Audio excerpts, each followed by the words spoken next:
Es motivo de alegría el volvernos a encontrar nuevamente y continuar con el estudio de la palabra de Dios. En este caso estamos en el libro de Romanos capítulo 14 y vamos a orar. Oramos. Dios amado, estamos agradecidos por tu bondad, Señor, para con nosotros. Gracias por tus cuidados, por tus provisiones. Gracias porque nos permites a través de las redes sociales poder comunicarnos, comunicar tu palabra y poder tener este tiempo en tu presencia y podamos gozarnos por la instrucción que tú nos das, Señor, y porque tú obras en nuestro corazón de tal manera que podamos vivir guiados por tu palabra. Gracias te damos. Pedimos también el obrar de tu Santo Espíritu en cada uno de nosotros, Padre. Haz tu voluntad, Señor, en este día. En el nombre precioso de Jesús. Amén. En el libro de Romanos capítulo 14 vamos a leer los primeros 5 versos. Dice: recibid al débil en la fe, pero no para contender sobre opiniones, porque uno cree que se ha de comer de todo, otro, que es débil, come legumbres. El que come no menosprecia al que no come, y el que no come no juzgue al que come, porque Dios le ha recibido. ¿Tú quién eres, que juzgas al criado ajeno? Para su propio Señor está en pie, o cae, pero estará firme, porque poderoso es el Señor para hacerle estar firme. Uno hace diferencia entre día y día, otro juzga iguales todos los días. Cada uno esté plenamente convencido en su propia mente. Bien, encontramos a través de la Biblia 2 áreas en relación a la conducta cristiana. En el capítulo 13 hemos visto la responsabilidad del cristiano en relación al Estado, con una actitud de sumisión y obediencia a las leyes, como a las obligaciones fiscales y el respeto a las autoridades. Asimismo, en la relación del creyente con su prójimo, encontramos advertencia también contra el adulterio, el respeto por la vida humana, el robar, las calumnias y la codicia. También encontramos que el creyente debe amar a su prójimo como a sí mismo. Debe ser honesto y abstenerse de pasiones desordenadas. La Biblia es clara sobre estos temas y no da lugar a flexibilizar estos requerimientos. Sin embargo, encontramos otras áreas de la conducta cristiana en la que no se establece criterios específicos. El apóstol Pablo señala las normas de conducta del creyente en cuanto a asuntos dudosos, estableciendo 3 principios muy importantes: convicción, conciencia y consideración. Primero, el creyente debe tener una convicción firme en cuanto a todo lo que hace. Tiene que estar verdaderamente convencido. Ese convencimiento es algo que anticipa lo que sucederá, ¿sí? Entonces, cuando yo estoy convencido de algo, así voy a actuar, ¿sí? En segundo lugar, lo que debe de guiar es su conciencia. Y la conciencia nos lleva a preguntar si lo que hemos hecho está bien o no. Y por otro lado, se alegra o se recrimina por sus actos, ¿sí? Y la tercera es la consideración por los demás. Nuestros actos deben realizarse tomando en cuenta a nuestro prójimo, a aquellos que están cerca a nosotros, tomando en cuenta a las personas de nuestro entorno. ¿Por qué? Porque nuestras acciones van a afectar la vida de ellos, para bien o para mal. Siempre quisiéramos que fuera para bien, pero a veces afectamos para mal, ¿sí? Actualmente existen dos puntos de vista extremos en relación a la conducta cristiana sobre asuntos o temas dudosos. Una posición extrema no incluye ninguna separación del mundo, siendo las personas copias exactas de una persona sin Cristo, de un no creyente. Sus vidas no han sido alteradas en relación a su pasado sin Cristo. Participan de todo lo que este mundo ofrece y desperdician su tiempo y energía en cosas que no ofrecen ningún valor ni provecho espiritual. Algunos textos de la Biblia no tienen ningún sentido para ellos. Los leen y no producen ningún efecto en sus vidas, porque dicen, no estoy de acuerdo con ello, ¿sí? Veamos en Filipenses capítulo 3, versos 17 al 19. Dice, hermanos, sed imitadores de mí y mirad a los que así se conducen según el ejemplo que tenéis en nosotros. Porque por ahí andan muchos, de los cuales os dije muchas veces, y aún ahora lo digo llorando, que son enemigos de la cruz de Cristo, el fin de los cuales será perdición, cuyo Dios son sus propios apetitos, y sienten orgullo de lo que deberían darles vergüenza, que solo piensan en lo terrenal.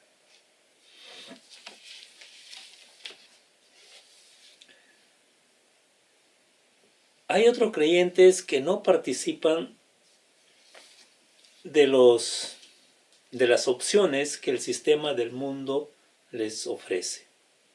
Se abstienen de muchas cosas que consideran mundanas, pero en realidad son muy mundanos, ¿sí? No pueden controlar ciertos apetitos como el chisme, la murmuración, las habladurías. Actúan controlados por el sistema de valores de este mundo. Cuando tienen ciertas dificultades, actúan como el mundo. El mundo dice, si no pagas por algo, no te van a favorecer, ¿sí? Pueden ser juicios o pueden ser infracciones, ¿no? Se comete a veces si tienen vehículo, cometen una infracción vehicular y lo que hacen es sobornar, ¿sí? Sobornar. Y también eso lleva a que las personas que reciban el soborno también infrinjan las leyes. Somos enseñados como cristianos a buscar lo mejor y no conformarnos a este mundo. En Filipenses 4:8 dice, por lo demás, hermanos, todo lo que es verdadero, todo lo honesto, todo lo justo, todo lo puro, todo lo amable, todo lo que es de buen nombre, si hay virtud alguna, si algo digno de alabanza, dice, en esto pensad. ¿En qué cosas debe estar nuestro pensamiento, nuestra mente? ¿Sí? Recuerda que tal sean nuestros pensamientos, así vamos a actuar. Somos afectados en nuestra conducta por la manera como pensamos. Lo que almacenamos en nuestra mente nos va a llevar a ciertas acciones determinadas. Muchos cristianos mantienen en su mente por bastante tiempo determinada tentación antes de caer en ellas. ¿Sí? ¿Están pensando en ese asunto? No abandonan y después están cayendo en la tentación. Dice, los crímenes no se llevan a cabo sin haberlo pensado de antemano. ¿Sí? no puedan decir, o algunos dicen, lo hice sin pensar, no me di cuenta. Eso es falso. Ha realizado tal acción, o ha ido contra la ley, o ha dañado a alguien porque lo estuvo pensando. Hay otro grupo que ha llegado a tener una posición extrema, pero contrario a los anteriores. Ha reducido la vida cristiana a una serie de proposiciones negativas. En Colosenses 2:21 dice, tales como no manejes, ni gustes, ni aún toques. ¿Sí? Son prohibiciones. ¿Sí? Prohibiciones. Dice, son felices por la salvación. Estos creyentes se gozan de ser salvos por la gracia de Dios. Y también se gozan por su libertad en cuanto a la ley mosaica, ¿no? Pero han establecido ciertas normas de conducta que adquieren fuerza de ley inamovible, ¿sí? Que ciertamente superan en número a los mandamientos originales. Hacen recordar a los fariseos del tiempo de Jesús, ¿no? Dice también, se centran en sí mismos, son egoístas, críticos, orgullosos. Y esta clase de actitud conduce a una vida cristiana pobre, sin alegría y aún a estados depresivos. El cristiano debe evitar los dos extremos mencionados, permitiendo que el Espíritu Santo produzca el fruto deseado por Dios en la vida de ellos, ¿sí? Así también como el discernimiento para actuar con convicción, con una conciencia limpia y teniendo en cuenta al prójimo o amando a su prójimo. Tal vez haya confusión con ciertos temas y esto no nos permite disfrutar de las bendiciones de ser un hijo o una hija de Dios. Veamos lo que nos dice Dios en su palabra. En el verso 1, 14:1 dice, recibid al débil en la fe, pero no para contender sobre opiniones, ¿sí? Y aquí realmente algo que encontramos es que se pone en acción la ley del amor, ¿sí? Entonces, si yo amo a mi prójimo, ¿qué actitudes voy a tener hacia él? ¿Cómo voy a responder a cierta conducta que él o ella tenga? ¿Sí? Pablo advierte sobre el peligro de condenar asuntos dudosos que no están expresamente prohibidos por la palabra de Dios. Dice, para no contender sobre, pero no para contender sobre opiniones, ¿cierto? Dice opiniones. Cuando uno dice, a mí me parece, pienso que es así, yo lo veo de esta manera, ¿sí? Son sus opiniones.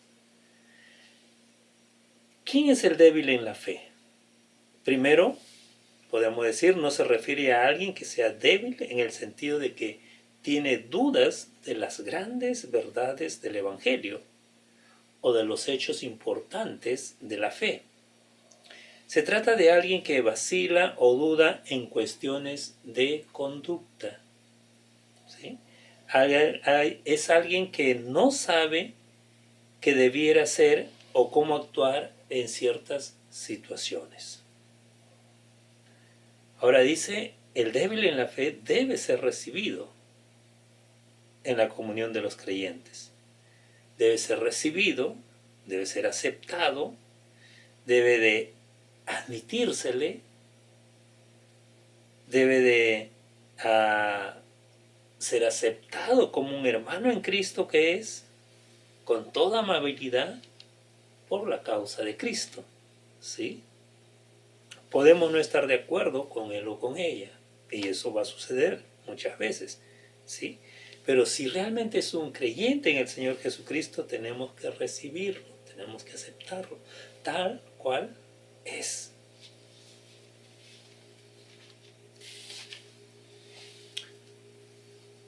¿Qué evitar? Dice contender sobre opiniones, ¿sí? Criticar o discutir sobre puntos de vista en actitudes cuestionables, ¿sí? Dice criticar, debemos evitar las críticas o las discusiones que al fin de cuentas a nada bueno conducen, sino de repente a rechazarnos, de repente a ofendernos, ¿sí? A desvalorizarnos, despreciarnos, ¿sí? No debemos juzgarnos sobre asuntos polémicos de conducta cristiana, ¿sí? Consideramos que algunas acciones o actitudes no están específicamente condenadas en la palabra de Dios, pero estos temas han producido separación entre muchos cristianos, lo cual no debería ser. Al contrario, deberíamos de amarnos, deberíamos de aceptarnos.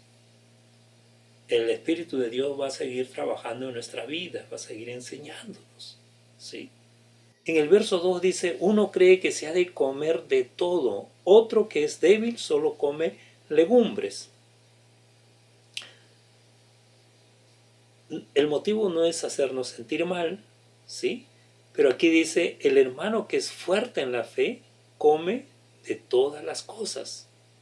Aquel hermano que tiene conocimiento doctrinal correcto, dice, come de todos, no tiene ningún problema, no hace diferencias en cuanto a su alimentación.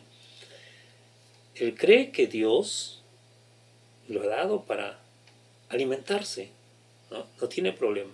Dice, el creyente con una conciencia débil tiende a ser vegetariano, ¿sí? Dice,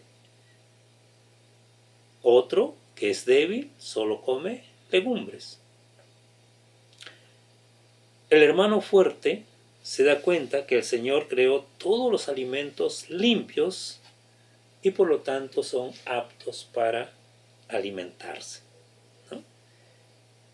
¿Qué sucedió después del diluvio? En Génesis 9:3 dice, todo lo que se mueve y vive, todo lo que se mueve y vive, os será para mantenimiento, así como las legumbres y plantas verdes, os lo he dado todo, ¿sí?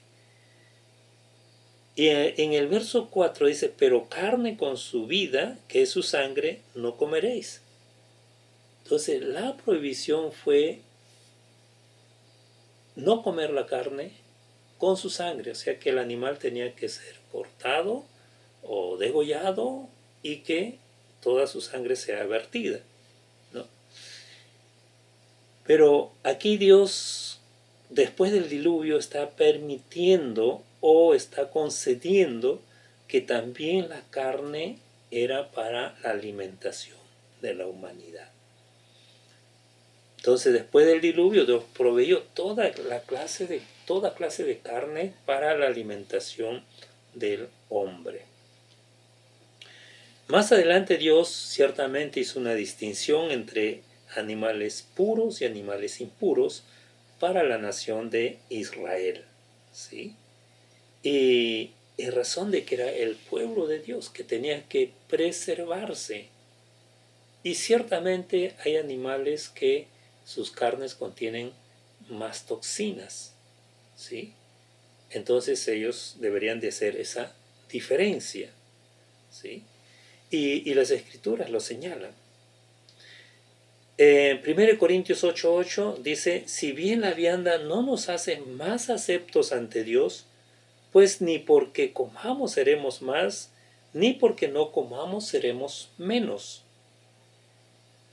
Acá lo importante es acercarnos a Dios o la aprobación de Él. La comida ciertamente es neutral, puedes o no comerlas, ¿sí? Eso no te hace más aceptables o aceptos ante Dios, ni menos aceptos ante Dios, ¿sí? El apóstol Pablo no se hacía problema, él podía comer carne, ¿sí? Y a veces la restricción era, o la crítica era que esa carne había sido ofrecida a ídolos. Pero él decía, los ídolos nada son, entonces no hay problema en comer carne. Y él decía, puedo o no comerlos también, ¿sí? Como dice el que come de todo y el que solo come legumbres, ambos lo hacen por la gracia de Dios, ¿sí? ¿Qué es lo que no nos puede guiar entonces? ¿Qué principio podemos asumir para este asunto? En el verso 3 dice, el que come de todo no menosprecia al que no come, y el que no come no juzgue al que come, porque Dios lo ha recibido, ¿sí? Un grupo no debe condenar al otro, ¿sí? Algunos pueden decir, tú eres carnívoro, y todavía te dicen todo lo negativo, vamos a decir, de comer carnes, ¿sí? Por otro lado, también puede decir, tú eres vegetariano, ¿sí? Y hacer burlas. Y todavía esgrimir textos de la Biblia, ¿sí? Pero no se trata de eso, ¿no? Y todavía hay otros que son veganos. Si el vegano no come nada que tenga origen animal, ¿sí? O sea, no come la leche, no toma la leche, no come la mantequilla, el manjar blanco, los huevos, ¿no? Nada que tenga origen animal, ¿sí? Y aquí dice, no debemos entonces de condenarnos, ¿sí? Si usted cree que no debe comer carne, está bien, no lo coma. Pero si cree que debe comer, puede hacerlo, no hay ningún problema, ¿sí? Y Pablo aquí está mencionando la carne, ¿no? Habla sobre la carne, pero realmente esto es algo que puede aplicarse a cualquier otra cosa que no esté prohibido en la palabra de Dios, ¿sí? Romanos 15, 7, leemos, dice, por tanto, recibíos los unos a los otros, como también Cristo nos recibió para gloria de Dios, ¿cierto? Entonces, la aceptación de nuestro hermano, de nuestra hermana, que puede tener una conducta o una actitud, como dice, en asuntos dudosos, ¿sí? En asuntos que la Biblia no prohíbe, ¿sí? Dice, no hay problema, aceptémonos, recibámonos, ¿sí? Dice, y que esto va a glorificar al Señor. En el verso 4 dice, ¿tú quién eres que juzgas al criado ajeno? Para su propio Señor está en pie o cae, pero estará firme, porque poderoso es el Señor para hacerlo estar firme. Y Pablo habla acá fuertemente, ¿no? Y él pregunta, dice, ¿tú quién eres? Tú estás juzgando a tu hermano, pero ¿quién eres tú? ¿Qué derecho tienes de juzgar al siervo ajeno? ¿Sí? ¿Qué derecho tiene como creyente para juzgar a tu hermano o a tu hermana en la fe? ¿Por qué juzgas la conducta de otro creyente sobre algo que es dudoso o cuestionable o que hay diferentes opiniones? ¿Eres Dios? ¿Tu hermano en la fe debe rendir cuenta ante ti?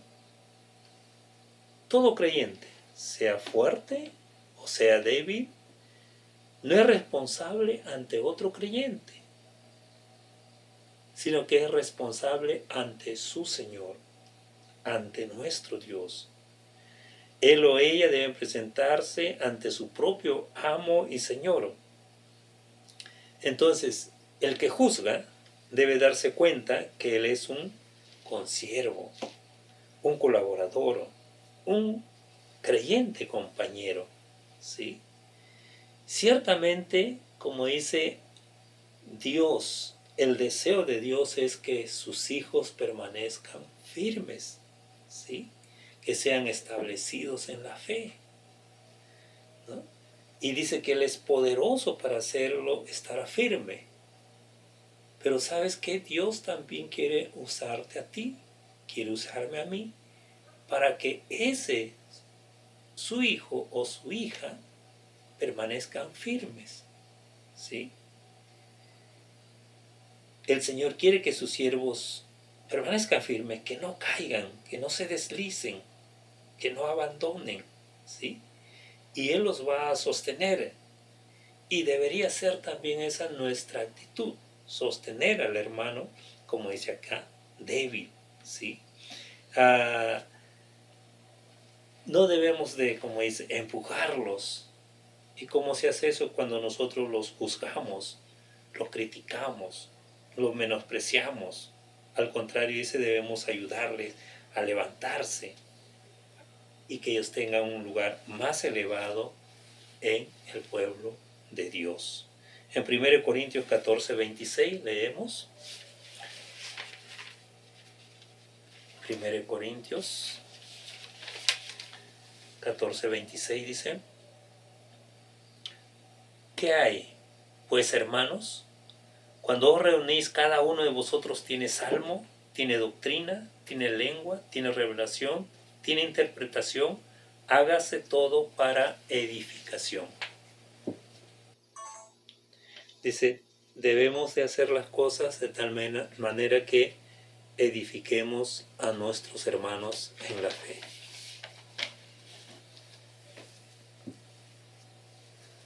Tal vez desapruebas la conducta o actitud de otro creyente en alguna de estos temas o de estas áreas dudosas.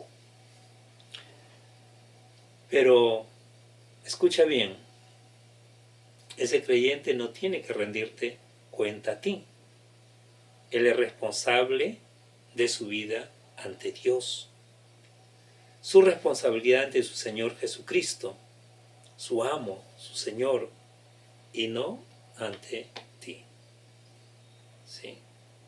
En el verso 5 dice, uno hace diferencia entre día y día, mientras que otro juzga iguales todos los días. Cada uno esté plenamente convencido de lo que piensa. ¿Sí? Acá Pablo hace un giro, estaba hablando concerniente a la carne, y ahora trata sobre el día. Dice, hay quienes insisten en que el día del Señor es diferente y que debemos guardar el día domingo, y otros dicen que debemos guardar el día sábado. En Colosenses 2:16 dice, por tanto, nadie os critique en asuntos de comida o bebida o en cuanto a días de fiesta, luna nueva o días de reposo. Por tanto, nadie os critique, dice, ¿no? En asuntos de comida, qué vamos a comer o qué beber o en cuanto a días de fiesta. En el calendario judío habían varios días de fiesta al año, ¿sí? También en cuanto a la luna nueva, también había toda una celebración ahí, o días de reposo, el día de reposo el sábado. Pero dice, nadie os critique en cuanto a estos asuntos, ¿sí? Debemos considerar un día más especial o más santo que otro día.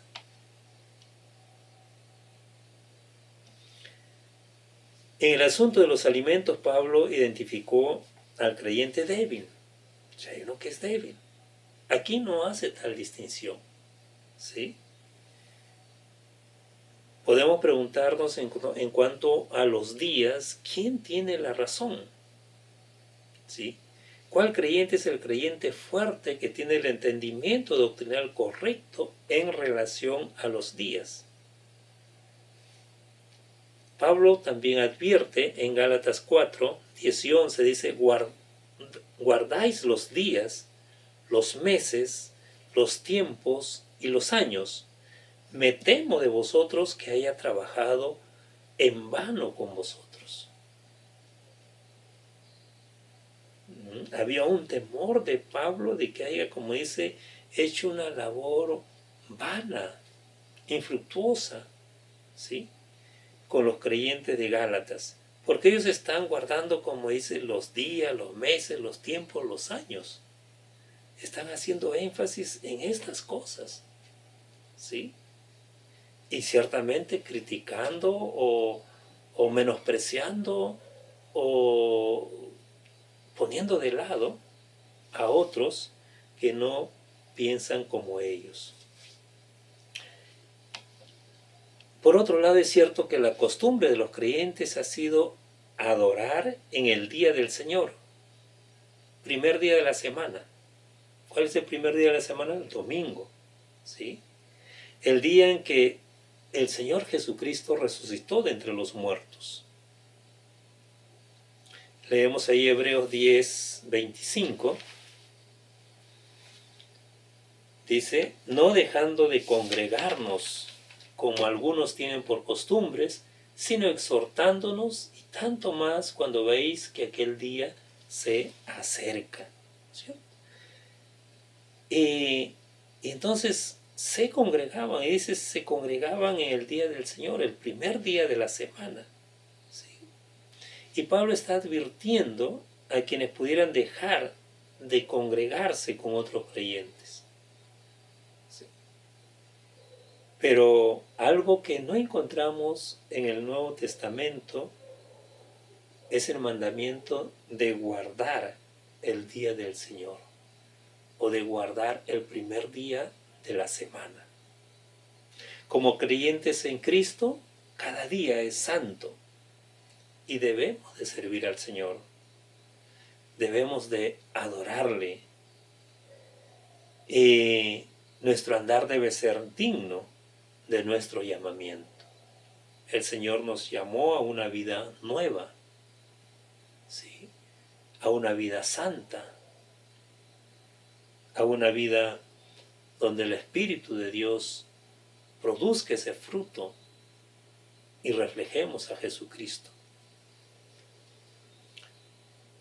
Y entonces cada día debemos de dedicarlo al Señor donde estemos, sea en la casa, sea en el centro laboral o en el centro de estudios, en el vecindario.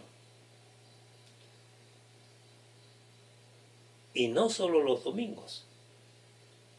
¿De qué valdría vivir un domingo, como dice, consagrado al Señor?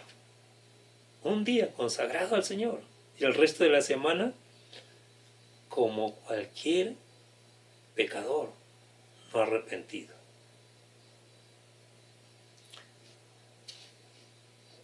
Dice, cada uno esté plenamente convencido, totalmente persuadido, seguro. Dice, en su propia mente. Como esa es responsabilidad de cada uno, llegar a esa convicción, ¿sí?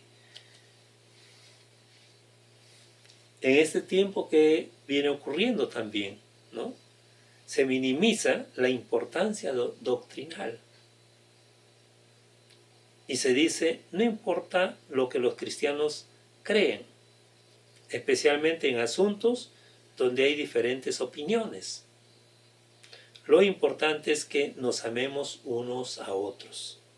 Como dice, no importan nuestras diferencias, ¿sí? Lo importante es que somos creyentes, somos cristianos, somos hijos de Dios y debemos de amarnos. Eso es lo importante, ¿sí? Pero algo que tenemos que notar es que Pablo no dice que estas cosas no son importantes, ¿sí? Él no dice, No importa lo que creas acerca de comer alimentos y observar días. Lo que él está diciendo que debes estar plenamente convencido en tu mente. Si comes o no comes, si guardas tal día o no guardas tales días. ¿Sí? Cada creyente debe estar persuadido en su propia mente en cuanto a estos asuntos, ¿cierto? Y para esto debemos permitir que Dios, como dice, te convenza, te persuada de lo que es correcto. ¿Sí? Debemos amar a los que son débiles en la fe, como dice el verso 1, el verso 3, y debemos de edificarlos. ¿Sí? Pero Dios nunca anima al creyente a ser débil en la fe y débil en la doctrina. Como dice aquí, ¿no? Pablo dice, identifica, dice, el débil en la fe come legumbres. Y Dios no dice, ya está bien, quédate ahí. No. O si hay escaso conocimiento en la doctrina, como dice, ya quédate ahí. No es así. Dios siempre nos está animando a que nosotros crezcamos en el conocimiento de la palabra, en el conocimiento de nuestro Dios, de nuestro Señor Jesucristo, ¿sí? Que seamos perfeccionados, que tracemos, dice, bien la palabra de verdad, que podamos de tal manera que podamos presentar, dice, defensa ante todo aquel que os demande razón de nuestra fe. Entonces, no nos anima Dios a quedarnos pues débiles, ¿sí? O débil, como dice, en la fe o débil en la doctrina. Cuando se trata de asuntos doctrinales y de materias de fe y práctica, los creyentes deben estar plenamente persuadidos. Entonces, hermanos, Dios nos afirme, Dios nos lleve a persistir y nos dé entendimiento. ¿Sí? Vamos a orar. Padre Celestial, te damos las gracias. Señor, tú eres el que puede ir instruyéndonos, Padre, de tal manera que podamos aprender. Y en los asuntos, como dice acá, Señor, dudosos, en los asuntos, Señor, donde en tu palabra no hay prohibición, no hay restricción, tú nos guíes, Padre bendito, sin menospreciar a los débiles en la fe, sin menospreciar a aquellos que todavía no han alcanzado la madurez doctrinal, lo cual tú te has propuesto con cada uno de tus hijos, Padre. Si nos recibamos, nos aceptemos, nos respetemos, ¿sí? Considerémonos unos a otros y también edifiquémonos unos a otros. No estamos para contender. Y como dice ahí, sobre opiniones. Tu palabra siempre será clara, Señor. Tú nos guiarás, Padre. Tú pondrás convicción en nosotros. De tal manera que podamos honrarte, Señor, en nuestras relaciones con los demás hermanos. Gracias te damos, Dios bendito. En el nombre precioso de Jesús. Amén. Amén. Bien, hermanos, nos volveremos a ver en otra oportunidad, estudiando la palabra de Dios, y pidamos que el Señor nos guíe, nos ilumine, y Él nos lleve, como dice, a tener mayor conocimiento acerca de su persona y de nuestro Señor Jesucristo. El Señor los bendiga.